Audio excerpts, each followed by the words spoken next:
Here's everything I'm doing at almost 42 years old to look a little better without Botox or surgery or any like major interventions. And you may want to favorite this to come back to later because it took me a lot of time, research, and energy to get to all these things and achieve what I've achieved. And no gatekeeping.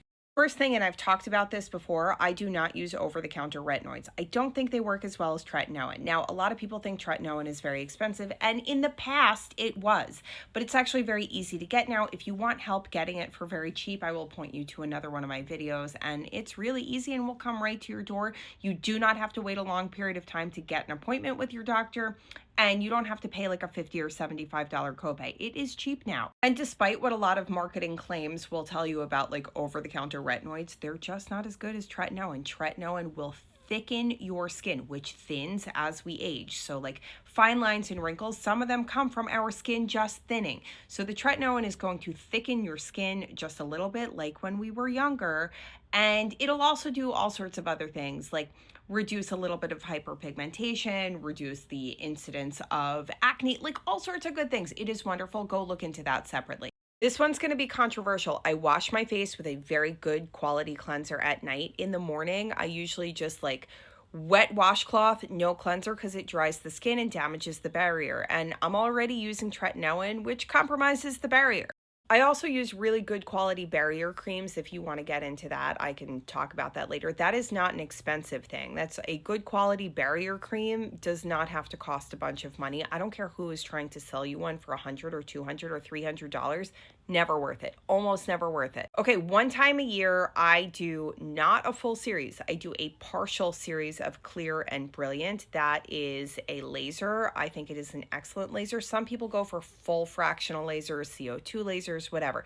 For me, at this stage, maybe in the future things will be different, but at this stage, the Clear and Brilliant laser, one or two, depending on the year and like what things are looking like, is enough. And it makes my skin super smooth, reduces pore size, reduces a little bit of hyperpigmentation. It is wonderful. Once or twice a year, it is enough. And a lot of doctors and clinics and whatever will tell you, oh, you need a full series, you need 3 to 6. And maybe you do. Most people, in my opinion, don't. So you don't have to buy the full series unless you feel like your skin is really like having a moment. And if your skin is really having a moment, it's probably just worth it to do a CO2 instead. By the way, now is a good time to tell you that like you should talk to a doctor about all these things. This is just what I'm doing. This is me telling you about my own journey and take that for whatever it's worth.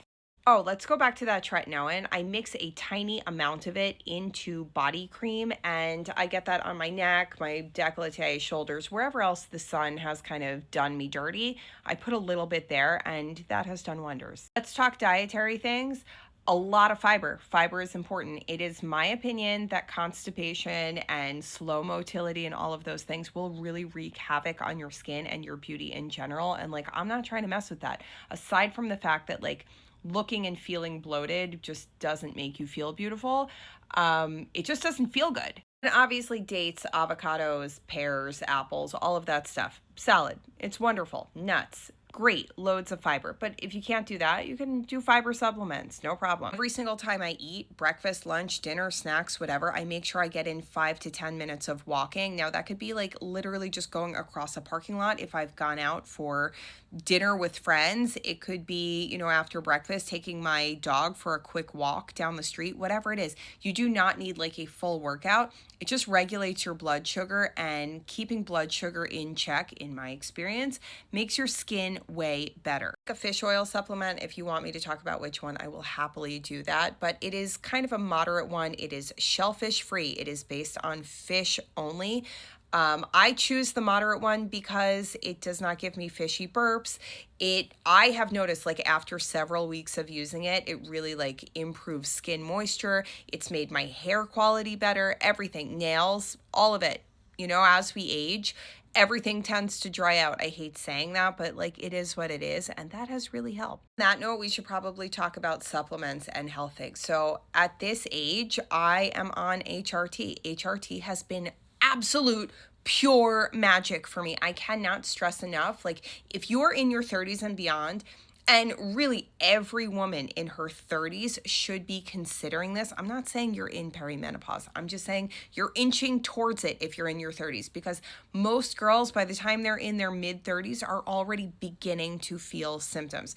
That can be dry skin, hair shedding, like dry eyes, ringing in your ears, itchy inner ears. Like there's such a long laundry list of different things that are associated with your estrogen dipping and like all sorts of other stuff that are perimenopause related that most people don't even consider. And by the time they get really bad, like bad enough to go to the doctor, you're either so uncomfortable or so far down that road that you have already kind of exhausted some of your first options. Anyway, HRT has been amazing for me. That is hormone replacement therapy. You should talk to your doctor. I'm obviously not your doctor. I'm just telling you what has worked for me. I am on a relatively low dose estradiol patch. It's like a little, it almost looks like a nicotine patch. It's amazing. I love it. I'm obsessed with it. Has totally transformed the quality of my sleep, my anxiety, like all sorts of different things. I also have a cream that I use, and we can get into the cream at another point and how to use it, because like people are using it in different ways. In Europe, it's used one way. In the US, it's used another way. Either way, that cream is magic. And let's go back to sleep. I think people don't prioritize it as much as it could, would, should be. And there are all the studies out there saying like everyone needs 6 to 8 hours of sleep, but like that, those studies were for men, okay?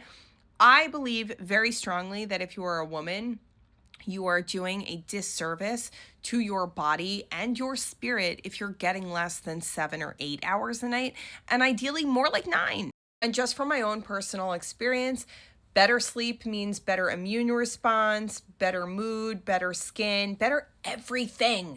And I'm not even getting into like weight management and movement and all that stuff, because I think that stuff is really personal. And I'm never going to be the person to tell you 10,000 steps is right for you. I think every person does their own thing. They know their own bodies and what works for them. Just be healthy, okay? For me, that means moving. I do not count or track my weight, my steps, any of it. If my clothing feels like it's fitting right and I feel at home in my body, I'm at peace.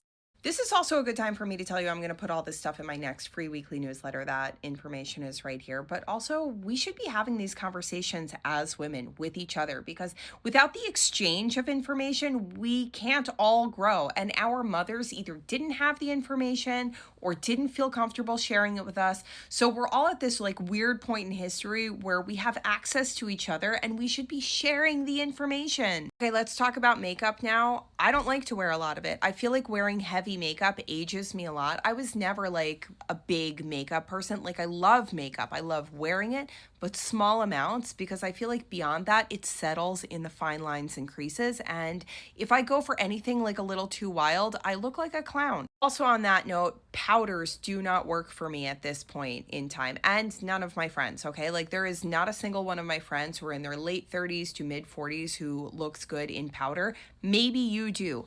I do not, because most powder foundations and setting powders tend to settle in the fine lines and creases, and they may look pretty good for like the first 30 minutes or an hour, but after that, like, you know, they're really like in there and they don't look good. Creams all the way, just for me personally. Also, as we age, wax formula mascaras tend to flake after like a few hours because we have a different amount of oils on our eyelids. Obviously, this is not for everyone. It's just for a lot of people. Those wax formula mascaras, which is like 90% of the mascaras on the market, even the really good ones, even if you're spending $40 on like a really good quality mascara, they're wax formula, which basically disintegrates in the presence of eye creams and our natural oils on our eyelids. Tubing mascaras. A tubing mascara will last all day and is so good for a perimenopausal woman. Okay, I think I'm missing a bunch of stuff. If you feel like I didn't touch on topics that you want to talk about, leave it in the comments. I will do my best to get to it, but I feel like I gave a pretty comprehensive list.